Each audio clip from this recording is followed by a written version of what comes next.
we're going to rate this sermon PG-13 because of the violence we're going to talk about.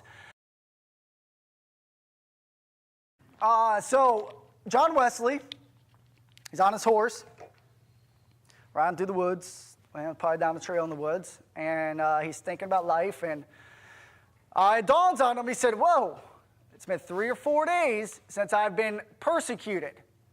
No one's throwing a brick at me, an egg at me.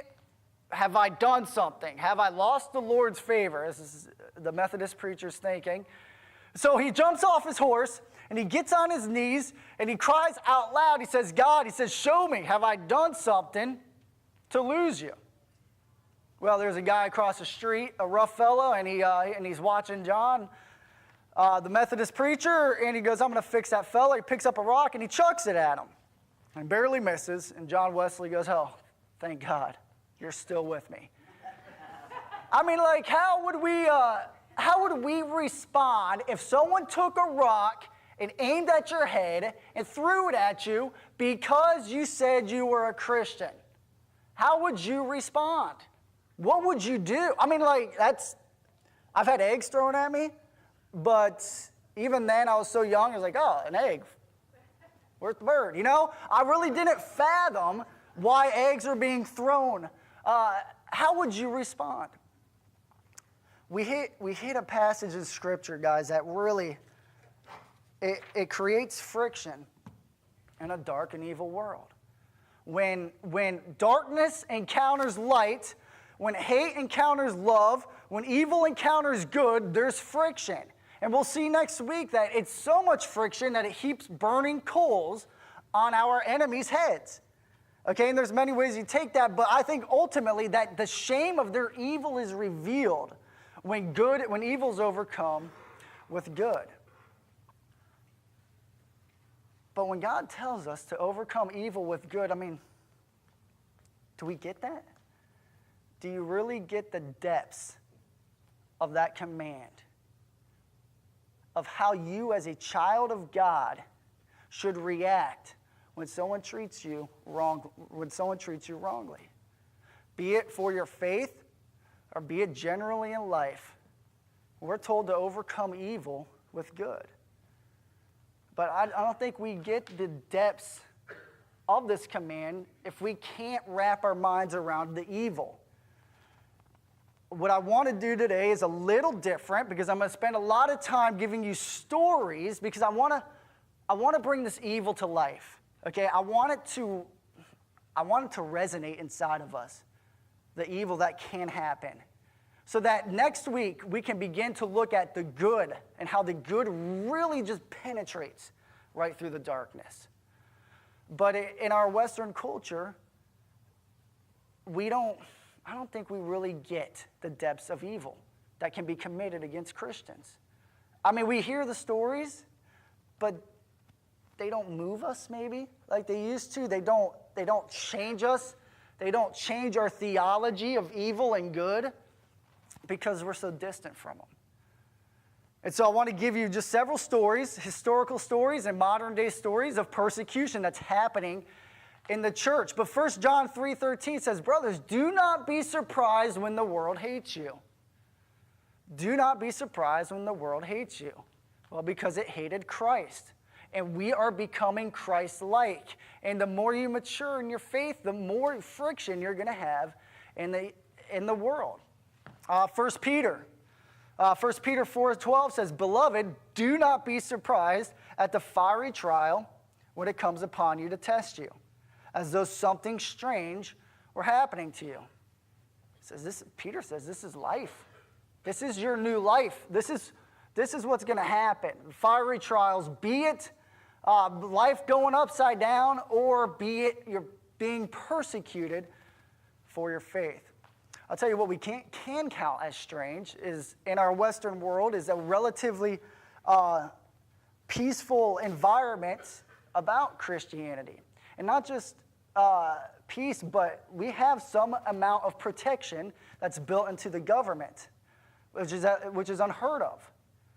But in Eastern cultures, that protection in many places is gone, non-existent.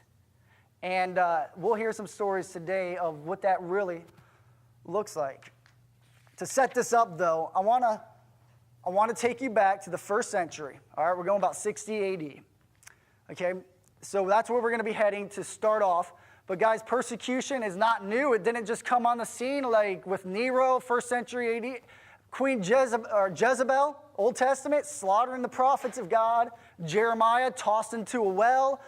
We got John the Baptist, who's beheaded because he preaches that Herod's wedding. He tells Herod, your marriage is no good. We got the disciples. We got Stephen. He was stoned, right, being a deacon of the church. We got Peter hung upside down. John, Tertullian says John was boiled alive in oil. That didn't kill him, so they exiled him to Patmos. And here's a man is just covered in scars, not dead, and still living a life after Christ. And he writes a wonderful book called Revelations that we looked at a few weeks ago. Persecution is built into our faith. It's because what Scripture says, we're strangers, we're aliens in this world. We don't belong here. And if you're a child of God, if you believe in your heart that Jesus Christ is Lord and confess with your mouth, with your life, that he's been risen from the dead, you're a child of God, and you no longer belong here. You are different, all right? You're different. And your hope is not found in anything this world has to offer. Your hope is not seen because it's found and it's rooted in the glory of God and living with him eternally one day.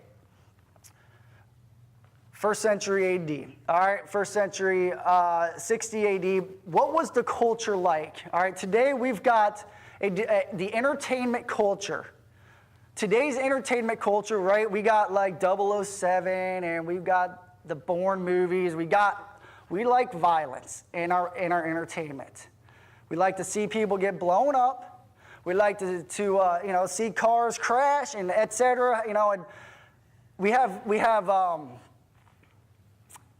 computer-generated graphics to protect human life. We have expert stunt devils that can do these things and be safe. And in our entertainment culture today, there is a desire to protect human life when bringing you entertainment that focuses on violence.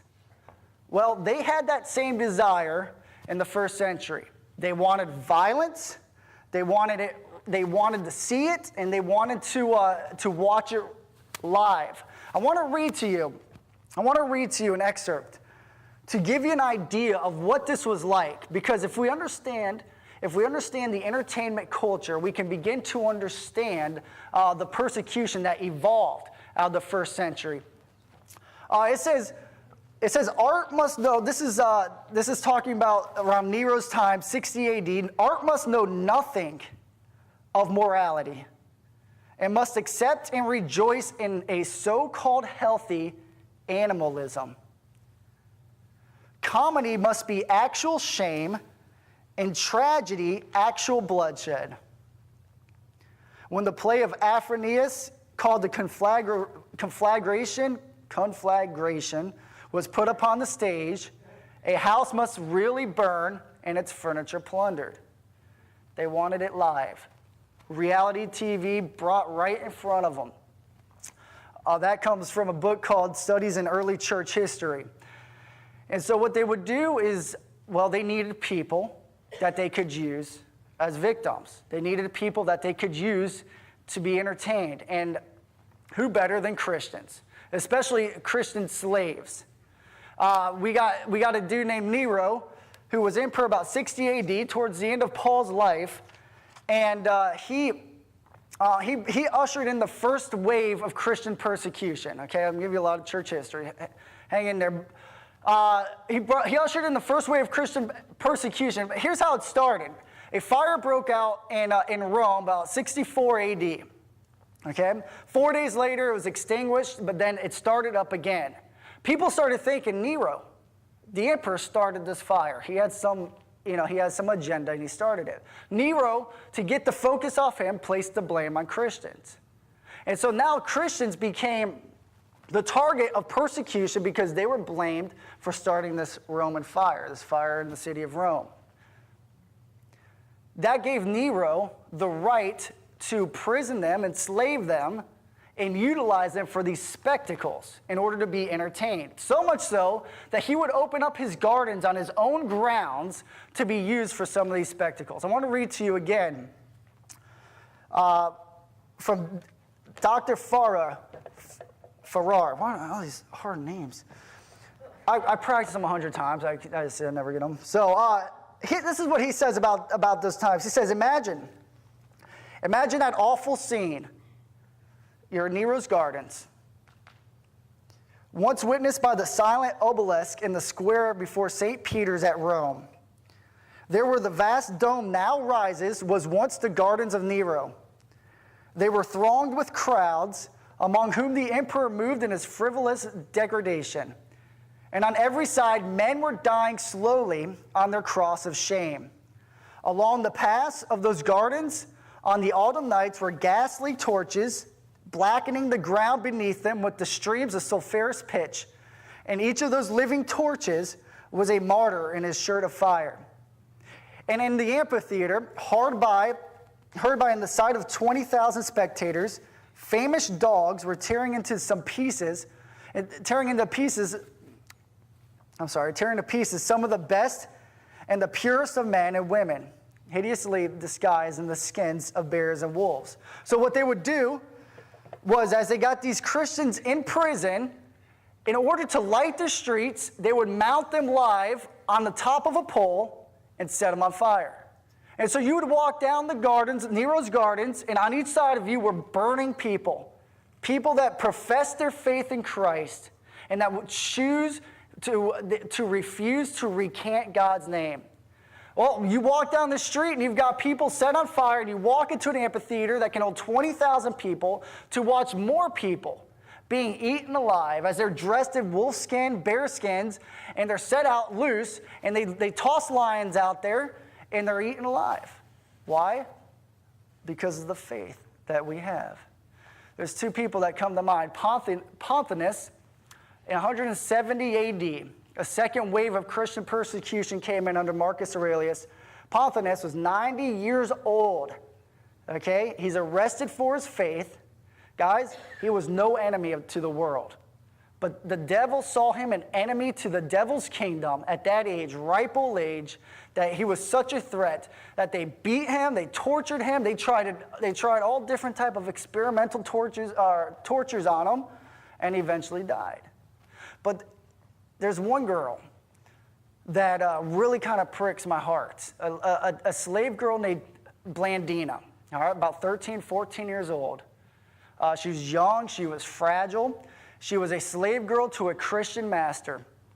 And 177 AD, she and her brothers and sisters were arrested for their faith.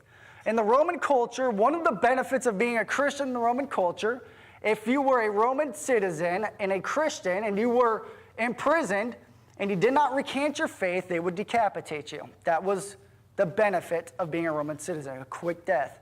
A slave would not get that. They would get tossed in these amphitheaters. You got a picture of what one of these, so a coliseum, something like this, hold about 20,000 people. You see the pole, the stake in the background. Blandina, so the Christian slave, they would be set free if they would turn in their Christian masters. So oftentimes slaves would say that their masters were cannibals and practiced incest. And the slaves would be set free, and then the Christian master would be killed for their faith. Blandina said, no, I'm not going to turn in my master. So her and her brothers and sisters are hauled off. They're in a stadium like this. And to torture her, they line up her brothers and sisters in front of her and start executing them. And she screams out at age 13, 14, hang on to your faith. Hang on to your faith. You're going to see the glory of God. Well, that made matters worse because the crowds are seeing this, right? The crowds are tuned in, right? Returning good for evil. And so she's making matters worse, and so they kill her brothers and sisters, and they tie her to a stake. And they let They let animals out after her to go and to gore her, to eat her, and the animals were not approaching her because she was praying, and she was praying for accusers. So the Roman soldiers tried a bunch of different other execution or torture methods, and they could not kill Blandina. They just couldn't do it. And so they eventually put her and her 15-year-old friend Ponticus through the gauntlet. They cut her throat. They tied her to an iron seat and placed her over a live fire, and they let animals out after her. Her friend, 15-year-old Ponticus, dies. She doesn't die. So eventually they tie her to an iron gate, and they toss her around in front of a bull, and as she's praying, a bull gores her to death. Why? At 13, 14 years old. Because she saw her hope in Jesus Christ. Why didn't she recant? Why didn't she toss curse words at her persecutors? It's because she got this. Because she was rooted in love. Because she understood the love of Christ. You know, those are stories that took place about 2,000 years ago. You don't really hear stuff like that happening today, but it happens. In your community groups this week, I'm going to have you all research on your phones or whatever, just stories of persecution that's happening today, and pray for those people. But I want to share with you some stories of modern day persecution that takes place. Pakistan, March 21st, 2010. A husband, wife, 3 children between the ages of 7 and 12. They're arrested by a mob of Muslims and some police officers and dragged in front of the police station. And they are being challenged to recant their faith, and they won't. And so, in front of the police station, the man is set on fire. The wife is raped repeatedly, and the children are forced to watch. Why? Because of their faith in Jesus Christ. We're talking 2 years ago. Pakistan. Vietnam, August 9th, 2013. A guy named Bio, 4 months into his Christian faith, gets arrested. The village he's in, they're forcing him, trying to force him to recant. He no longer can buy food, water, anything in the village, and they eventually arrest him. They beat him up. They stick electrodes into his eyes and electrocute him through his eyes. 4 months into his faith. This is 2 weeks ago. 2 weeks ago. When I was researching this, the most touching story was a family named the Staines, Graham Staines. January 1999. He's in the Hindu country of India. Him and his 2 boys, Timothy. Timothy was 10 years old. Philip was 10 and Timothy was 6. They're out there just evangelizing, handing out tracts from village to village. They're sleeping in their station wagon at night. And they enter one village, hand out these tracts, and in the evening they crawl in their station wagon. The village had wanted nothing to do with them. So while the family's asleep, the dad and the 2 kids in the station wagon, they board up the station wagon and they torch it. In the morning, they open up the station wagon, and there's the dad holding the 2 boys as they died alive. Why? Because of their faith. Guys, this is our family. This is not isolated incidents like, oh, too bad for you. This is the church. This is what you belong to. Am I nuts to stand up here and say, turn to Christ? Am I nuts to say, root your faith into something that could kill you? That could take everything from you? Is Jesus nuts? Is he crazy for coming into this world and dying at the hands of these evil men? And I asked myself that question. I was like, when it boils down to it, why? What is the persuasion in me to tell you to turn to Christ? Especially after hearing stories like that. Man,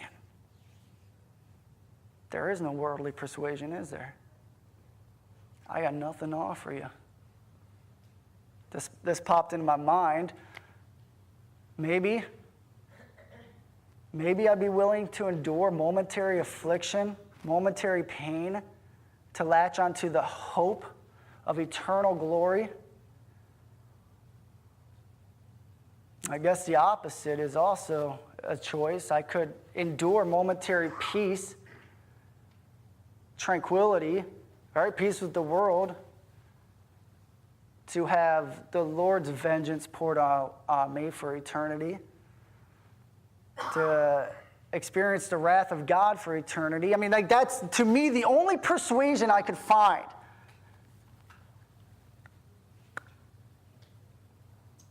Well, when I step outside of these stories and I go back to Christ, I get to look at what he did for me. He's not asking me, he's not asking you to do something that he wasn't himself willing to do. He's not telling us to do something, to overcome evil with good, without him actually doing it himself. I mean, he set the example. He went before us. This passage in Romans 12, at the end of Romans 12, is so much deeper than just returning a hello to someone who laughs at you or something. It goes to the core of who we are as Christians. The enemy's warfare against us to try to uproot us from God's grace, but Philippians 1:6, being confident of this, that he who began a good work in me will perfect it. You will stand strong if you know the Lord. Just a taste of today, what's going on, of what went on. Just a taste, just a taste. They couldn't count the bodies under Nero's reign of how many Christians died. There was no way to count them all. So, you go to work, and people laugh at you because your work ethic's different, right? You're just a little different. You actually go to work for your boss. You're not there to cut corners. You're not there to cheat the system. You're not there to manipulate your boss. You're there to honor your boss because you're working, you see as that working for God. And they laugh, and they scoff, and they ostracize you. You turn to Christ, and relationships go cold. People no longer want to hang out with you because you're different. You don't fit into their circle, their influence. Well, you can compromise, maybe, just maybe I could entertain them and be part of their circle and be part of God's. As you grow closer to the Lord, you're going to see that's impossible. Every ounce of you is going to want to know the Lord. But maybe the hardest of it all is children. Be it you have grown kids or young kids. Child comes home from school, Mom, Dad, I just can't do it anymore. Maybe in 3rd grade, 4th grade. Why do they all make fun of me? Your child might not be able to put the dots together. Why am I always called teacher's pet? Why do I sit by myself in the cafeteria? Why do they not want to hang out with me? Why does no one call me? Mom, I don't like it. Dad, I don't want to be there. And you're seeing it. You're seeing it worked out. And you're going to tell your child, overcome evil with good. Well, how? Well, I guess we got to get it ourselves, right? You've got grown kids, and they're going through work issues or family issues, and they're being persecuted to some degree. And you've got the opportunity to watch and to love on them during this time, to pray for them. Well, how do we get to that point that we can overcome evil for good, that we can give our enemy water, that we can leave vengeance in the hands of God? One word: forgiveness. Forgiveness. And that's what we're going to talk about next week. Because when you are wronged, you have a desire to see people receive their consequences of doing you wrong, being punished. All right, I mean, they deserve it. But God says, let go of that. Let me take care of that. I'm going to call you to something bigger, to something more important. How do you get yourself to that point of letting go of that grudge and that bitterness? We'll lock into that next week. The band, you can come up. We can end a little early, but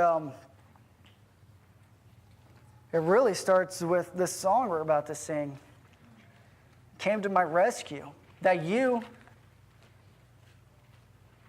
your hope is rooted in Jesus Christ, who will come to your rescue. Paul, at the end of 1 Timothy 4, says,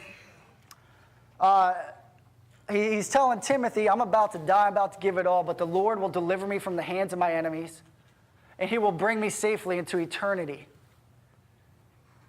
Paul wasn't looking for a relief in the moment. He was hanging on. He was hanging on to the hope that a relationship with Christ has. 2 Corinthians 4, 8 through 12.